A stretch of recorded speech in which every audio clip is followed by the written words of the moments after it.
Bem-vindos ao nosso canal.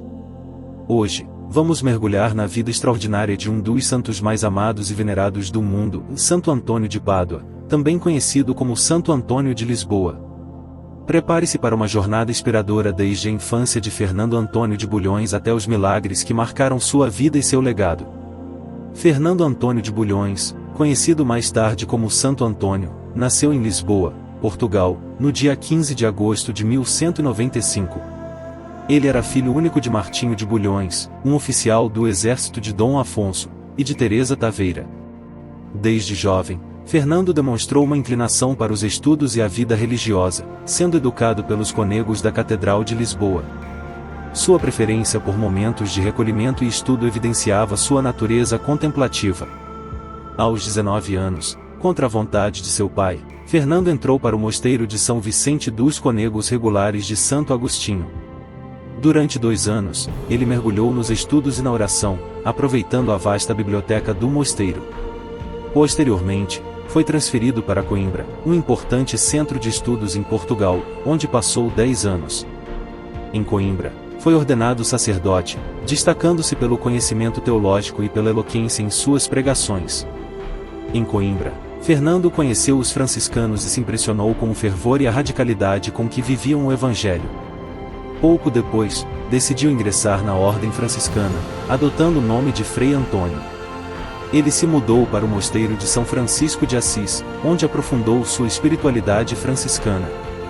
Santo Antônio desejava pregar o Evangelho no Marrocos, e com a permissão dos franciscanos, partiu para lá. No entanto, ele ficou gravemente doente durante a viagem e foi forçado a retornar. O barco em que viajava foi desviado e acabou parando na Sicília, Itália, onde ocorreu um grande encontro de mais de 5.000 frades franciscanos, conhecido como Capítulo das Esteiras. Ali, ele conheceu pessoalmente São Francisco de Assis. Este encontro foi uma manifestação clara da providência divina, guiando Frei Antônio por caminhos inesperados. Após conhecer São Francisco, Frei Antônio passou 15 meses como eremita no Monte Paulo. São Francisco, reconhecendo seus dons, chamou-o de Frei Antônio, meu bispo, e o encarregou da formação teológica dos frades do mosteiro. Antônio rapidamente se destacou, sendo enviado a Roma para tratar de assuntos da ordem com o Papa Gregório IX, que ficou impressionado com sua inteligência e eloquência, chamando-o de Arca do Testamento. Santo Antônio é conhecido como o Santo dos Milagres. Durante suas pregações, tanto em praças quanto em igrejas, ocorreram muitos milagres. Cegos, surdos, coxos e outros doentes eram curados. Além disso, ele era protetor das coisas perdidas, dos casamentos e dos pobres.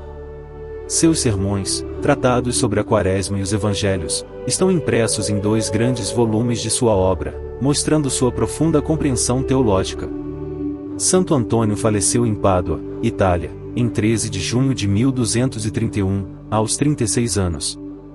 Pouco antes de sua morte, ele disse: "Ó Virgem gloriosa que estás acima das estrelas, estou vendo o meu Senhor." Sua morte foi rapidamente anunciada pelos meninos da cidade, e em Lisboa, os sinos das igrejas começaram a repicar sozinhos, antes mesmo que a notícia de sua morte fosse conhecida. Após sua morte, muitos milagres foram atribuídos à sua intercessão. Um dos milagres mais notáveis ocorreu quando seu corpo foi exumado e sua língua foi encontrada intacta, um sinal de que sua pregação era inspirada por Deus. São Boaventura, presente na exumação, destacou que esse milagre provava a santidade de sua pregação. A língua de Santo Antônio está exposta até hoje na Basílica de Santo Antônio em Pádua. 11 meses após sua morte, Santo Antônio foi beatificado e canonizado pelo Papa Gregório IX na Catedral de Spoleto, em 30 de maio de 1232, sendo o processo de canonização mais rápido da história da Igreja. Em 1934, ele foi declarado padroeiro de Portugal, e em 1946, foi proclamado doutor da Igreja pelo Papa Pio XII.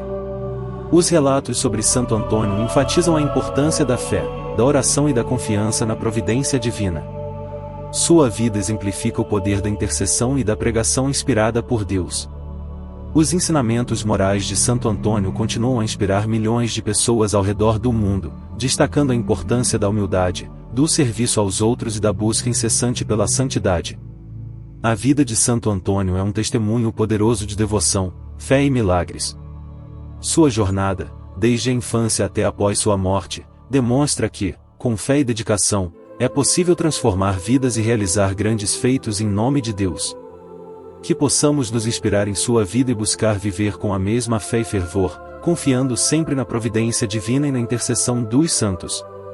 Sua canonização foi realizada pelo Papa Gregório IX, na Catedral de Spoleto, em 30 de maio de 1232, sendo o processo mais rápido da história da Igreja.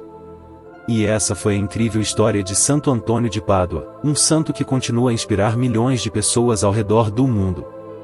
Quer saber mais sobre os milagres deste santo extraordinário? Conheça alguns de seus milagres mais famosos: o prato envenenado, controle sobre o tempo, reconstituiu um pé decepado, o dia em que Santo Antônio salvou o pai da forca com a ajuda de um morto, e recupera os cabelos arrancados de uma mulher. Não perca a oportunidade de se inspirar ainda mais com os grandes feitos de Santo Antônio.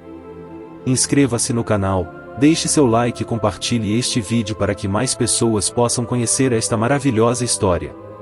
Antes de terminarmos, iremos fazer uma oração. Querido Santo Antônio, tu que és o protetor dos enamorados, olha para mim, para minha vida, para os meus anseios. Defende-me dos perigos, afasta de mim os fracassos, as desilusões, os desencantos. Fazei com que eu seja realista, confiante, digno e alegre. Que eu encontre um amor que me agrade, seja trabalhador, virtuoso e responsável. Que eu saiba caminhar para o futuro e para a vida a dois com a disposição de quem recebeu de Deus uma vocação sagrada e um dever social. Que meu amor seja feliz e sem medidas. Que todos os enamorados busquem a mútua compreensão, a comunhão de vida e o crescimento na fé. Assim seja. Amém.